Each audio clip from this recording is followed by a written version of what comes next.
Escape. One Day We Had to Run. Written by Ming and Hua. Illustrated by Carmen and Vela. This is a nonfiction book.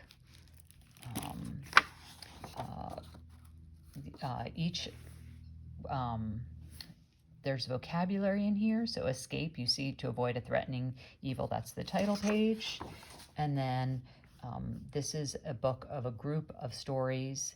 Each page or page opening has a vocabulary word, as you see: cling, dart, defy, disguise, and there's a different story about refugees leaving. I love that they have this vocabulary that you can look at.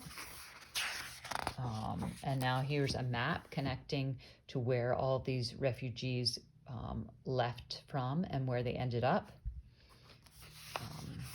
Okay, so the first page, this is cling. Don't let go, hold tight, never give up. And this is a story about two sisters who are leaving Syria. So you could pick which stories you wanted to read. There was a different one on each page here. Here's Dart. This is about a girl who is leaving Mexico to come to the United States. I think that Defy, go with your gut, do what's right, disregard orders. This is someone talking about Nazi Germany, and a man who saved thousands of Jewish people. Then there's Disguise, dress like a lady, act like a lady, pretend. So these are fascinating. There's a different story on each page. Free. I think students will appreciate these individual stories, and they can do more research on the individual people. Or you could pick and choose which ones. This is a person who flew over during the Cold War. Fascinating story. Here's another person who peddled their way. Actually, this is the author of Curious George.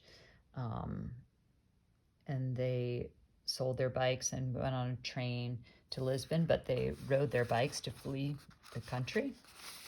Again, I love that personal connection. Students can see that connection with the authors of Curious George. Then here's another one who built a raft. I love the individual stories. I think that's great. I think the illustrations are subtle, and there's a lot you can take away from that. Look, here's someone who sprinted their way. They're all different stories about how different people escaped to freedom. Students could probably do a research project if they wanted to on the individual people. Okay, Swim. I think this is one that is amazing. Every night, people left their villages and cities in mainland China to escape famine and the violent upheaval of the Cultural Revolution. Chen Kai and his girlfriend Li Keqing made the decision to leave. They started training every day. Finally, they connected themselves to each other with a rope and dived into one of the deep and dirty bays in the southernmost region of mainland China, heading towards British Hong Kong. Even though they took the shortest route, they still had to swim for 6 hours through shark-infested waters during a typhoon. From the 1950s to the 1970s, more than 700,000 peasants, students, workers, soldiers, and city dwellers fled from China to Hong Kong. Thousands escaped by swimming. An untold number died from exhaustion or drowning. Others were attacked by sharks. Many were caught by Chinese gunboat patrols or soldiers and shot or sent back to China. Yet many, like Chang and Li, made it to the shore and began a life with freedom, food, and a brighter future. So I love, these are fascinating stories, and they're all true stories. Here's another one about someone who tunneled their way from the Berlin Wall. And then there's the Human Rights Declaration. I love that this is a nonfiction book, but there's a lot you can take away from this. I hope you enjoyed it. Thanks for listening.